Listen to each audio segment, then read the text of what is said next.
Hi, Dan Johnson here at Sebring and talking to Danny Dezash. And Correct. I got that pronunciation right because I just asked. I think Oshkosh, Dezash kind of works for me anyway. But Danny Dezash is the owner of CGS Aviation now and is making the Hawk. And the Hawk comes in a variety of sizes. Tell us a little bit about how you're doing production, Danny. Well, we've moved to a new facility in Alabama, just west of Mobile, in a little town called Grand Bay, right off Interstate 10. Moved from Ohio. Got a new 50 by 100 building. Got in November. And we're actually in production now. I actually delivered a kit day before we came here. All right. We've got not changing anything on the design, but we're offering the two-seater in the SLSA version, ELSA version. We've got a single seat Aero, single seat Classic, and we're actually got two Ultralight Part 103 aircraft sitting in the factory right now that we're looking at putting engines on. We'll actually be flying next week. I hope to be at Sun and Fun with 2 or 3 different SLSA versions, different engine configurations, everything from the Rotax 912 80 horsepower to the Jabiru 582 Rotax, and we're looking hard at the HKS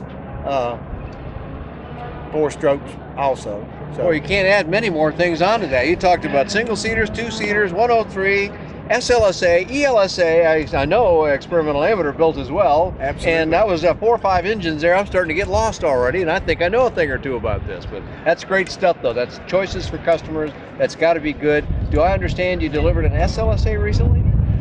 we have one SLSA that has been built and finished. We're working on the second SLSA, which has the Jabiru engine on it. Okay. We delivered a 2-seat, it will be an ELSA kit, which is, under ASTM, it has to be similar, exactly like the SLSA. But the gentleman in Milton, Florida bought it, and he's planning on putting the HKS engine, the 700E, 60 horsepower on it at this time. A lot of people are really interested in the 4-strokes versus the 2-strokes. Sure, that's a great combination. I know we were over and looked at the HKS engine earlier on another airplane, and I've flown with that engine on a number of light aircraft. And if the aircraft is light enough, which I know this one to be, it works really well.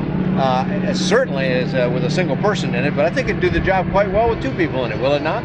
It will. We've had a couple of owners in here yesterday who got 600 plus hours on that 700E, and what they're saying is really promising. They're talking about changing the oil and the plugs in the oil filter, and other than that, not having to really do any maintenance on it. And when you've got that many hours on a 4-stroke engine, it speaks for itself. So yeah, sure it does. We're really excited about the 4-stroke, and of course, we've got a lot of international interest with the dollar being devalued, et cetera, and everybody overseas is really interested in the Rotax. The 912 is really what. Sure, because they already know that engine. Right, and Rotax just went from 1,500 to 2,000 TBO. That's right. On their nice big their change TBO. for Rotax. So. And I can't. I have to speak highly of Rotax. Bombardier is a big company. Strong support.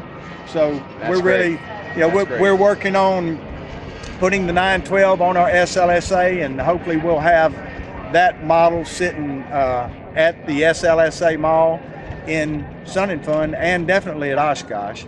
And hopefully we'll actually have one that we can start flying people around and show them what that 80 horsepower Rotax will do to. Yeah, so you're using the Jabiru 2280 horse on it then, Correct. or 81 horse, I Correct. believe is the right number. That's cool. That'll be a great engine on this. This is one of my favorite old airplanes, and I say old because it's been around for a long time. I got to fly number 33 way back when, and that was fun, but over the years this has changed quite a bit. It's gotten a little wider, it's gotten a little curvier, and all the little improvements have just made what was always a nice little airplane into an even better one. Well, she's been around 28 years. The guy from Milton went on the NTSB accident report, and looked at the lack of accidents, and we never had a structural failure with a Hawk. And the only real change, there's only a couple of changes we made from the old model to the SLSA. The front area is a little bit wider, gives you a little more room, but we've got, instead of aluminum on the bulkhead, we've gone to chrome moly for the added strength. We're actually looking now at taking the tail boom and anodizing the entire tail boom. So you might not even have to paint it. We've never had any issues, you know, with rust. Some people have, but you know, we're looking for the little things that we can do.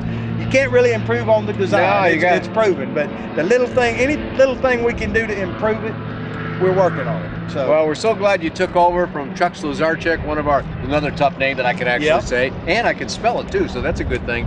But Chuck is one of our old iconic guys. I mean, if you're in light aviation, you know Chuck Slazarczyk, or Chuck the Pollock, or sometimes he says, because people struggle with his last name. But he's one of our great guys. But Chuck took a little hit on the health issues. He told me he's doing a lot better. He's out hunting right now, so that's great to hear about Chuck.